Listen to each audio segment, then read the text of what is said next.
And my mother used to tell me, don't bite the hand that feeds you, just before I would retort, all things grow with love. An ex-boyfriend once told me that I am as cold as ice, while my husband tells me that I'm as delicate as a flower.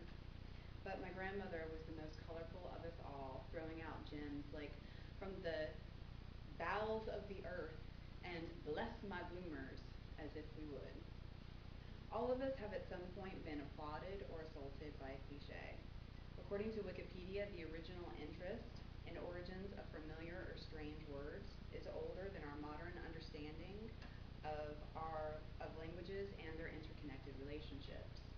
Today I want to give you a few explanations and origins of some commonly used cliches. First, we'll talk about the study of word origins. Then we'll cover how the origin and explanations for some cliches vary from source to source. Next, I want to share a cliche whose meaning is obvious and one whose meaning is ambiguous. Lastly, I hope to show you that cliches survive because they can still be applied to human nature. Etymology is the study of word origins and the way those words have changed over time. Wikipedia notes that the etymology of etymology is the true sense and to study. Linguists use word roots or stem words, which are the words that remain after affixes have been removed, to trace word origins. And now that we have looked at the field that studies word origins, let's look at how some cliches' meanings change from source to source. According to Superdork, who is a mother who might love words more than she loves her children, to pass with flying colors was a literal reference from the 1700s that referred to ships with flags on their mastheads proudly coming back into port. Dave Wilton, a lively linguist, agrees that to pass with flying colors means to achieve success, but connects the meaning to soldiers leaving the battlefield with their flags held high, signifying a victory. Another variance comes about in dressed to the nines. Dressed to the nines denotes perfection, and both sources agree that it originated in the 18th century.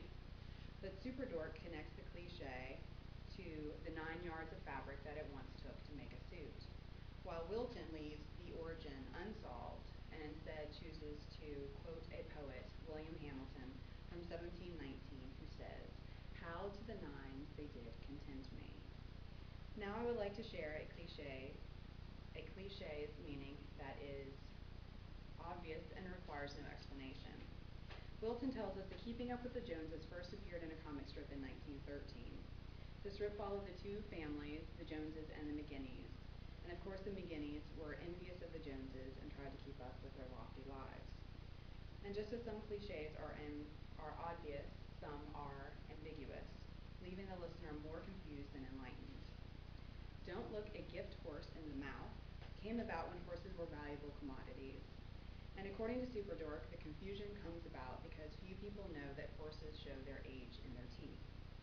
And so the phrase is noting that it is rude to inspect or ponder a gift, and one should instead simply show appreciation. The final cliche epitomizes human nature, and so explains why cliches have survived. Wilton believes that head over heels originated around the 18th century. It means to be confused or discombobulated over something, and generally you use it to refer to the throes of a romantic relationship. Although it was originally heels over head, making more sense, for unknown reasons it was transformed into head over heels. My purpose has been to show you that while the origins and explanations of cliches vary from source to source, and although their meanings are obvious or ambiguous, all cliches survive because they capture and illuminate human nature.